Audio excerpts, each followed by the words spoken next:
Atha Yoga Anushasanam.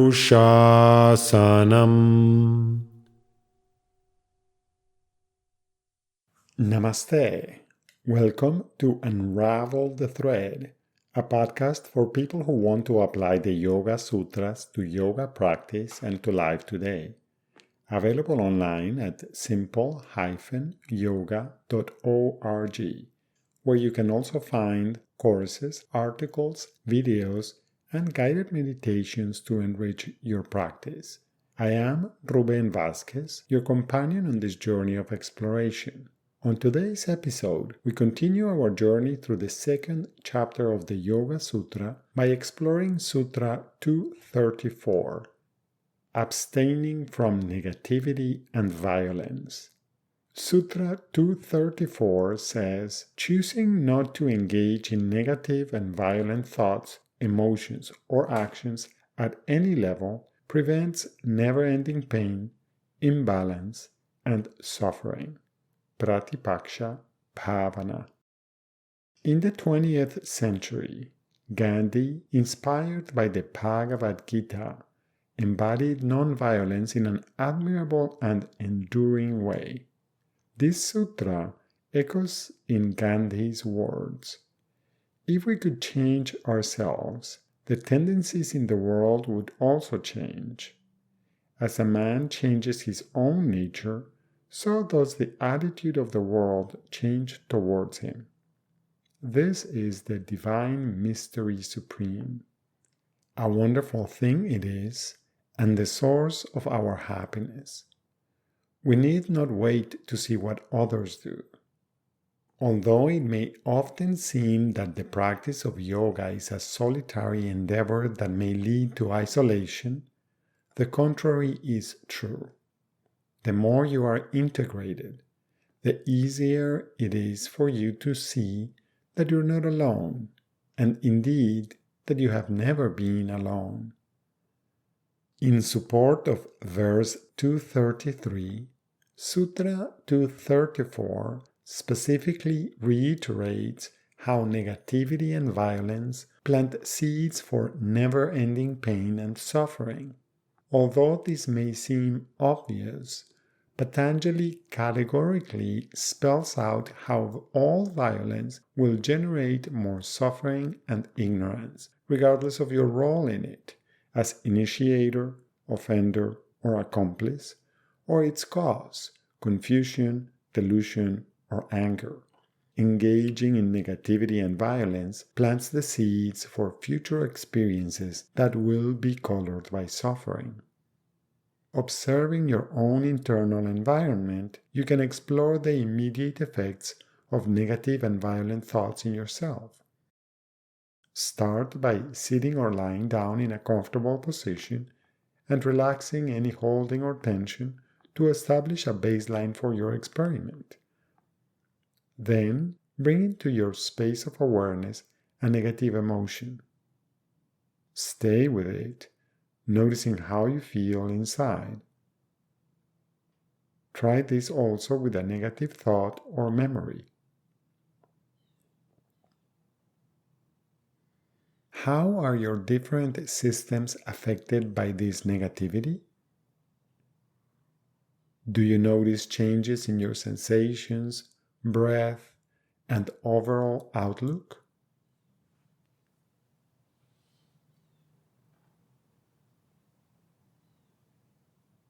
What happens when you turn around the thought a little bit by trying to invite a more positive angle to the emotion or thought?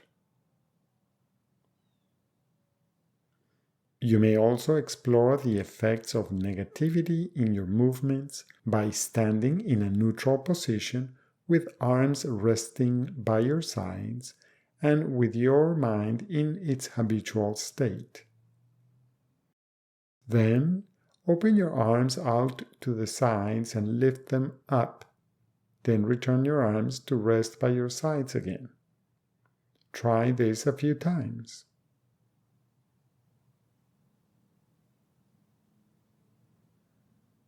Then recall a negative thought or emotion and do the same movement a few times.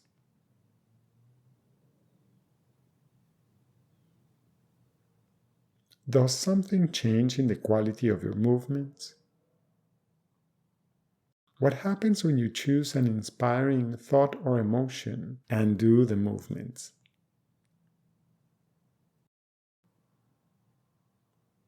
Watch for any negativity and violence in your internal commentary. Unfortunately, for some of us, it is very common to hear our internal voice on a constant tirade berating many aspects of ourselves. It may even feel like there is ongoing hostility in our internal environment.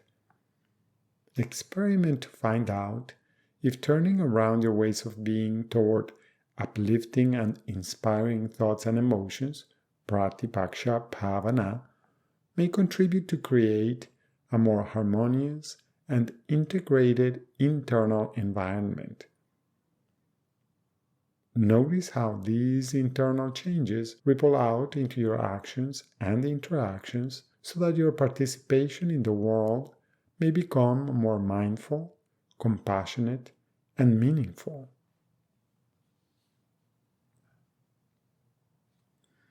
As usual, one more way of exploring the meaning of this sutra is by chanting it.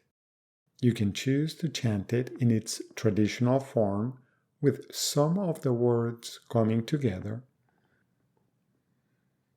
Vitaraka himsadaya karatakarita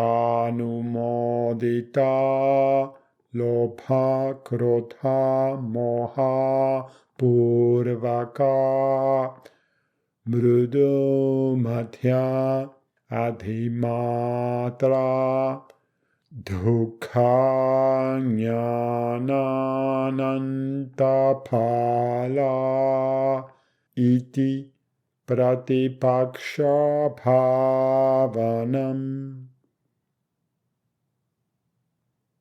Another option is to chant each word in the sutra individually.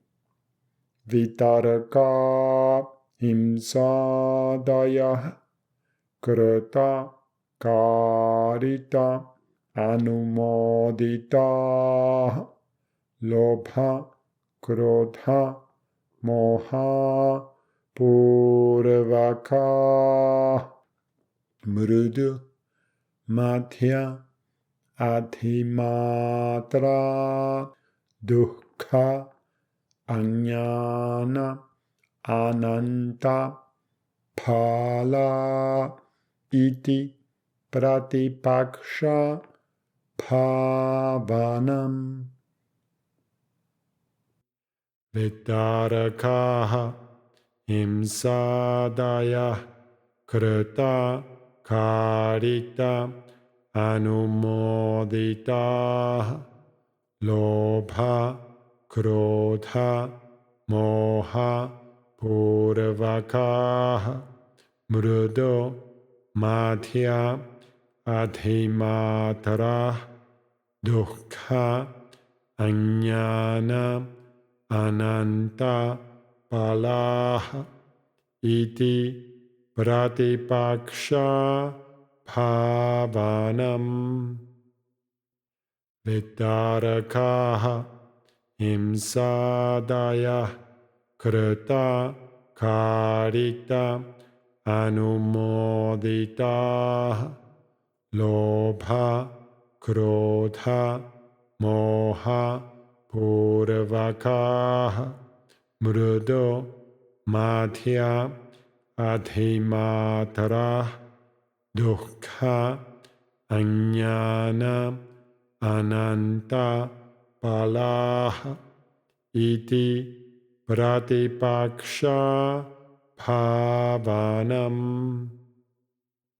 Vitarakaha himsadaya krita karita anumodita lobha krodha moha purvaka mrudo madhya adhimatara dukkha ajnana ananta palaha iti pratipaksha bhavanam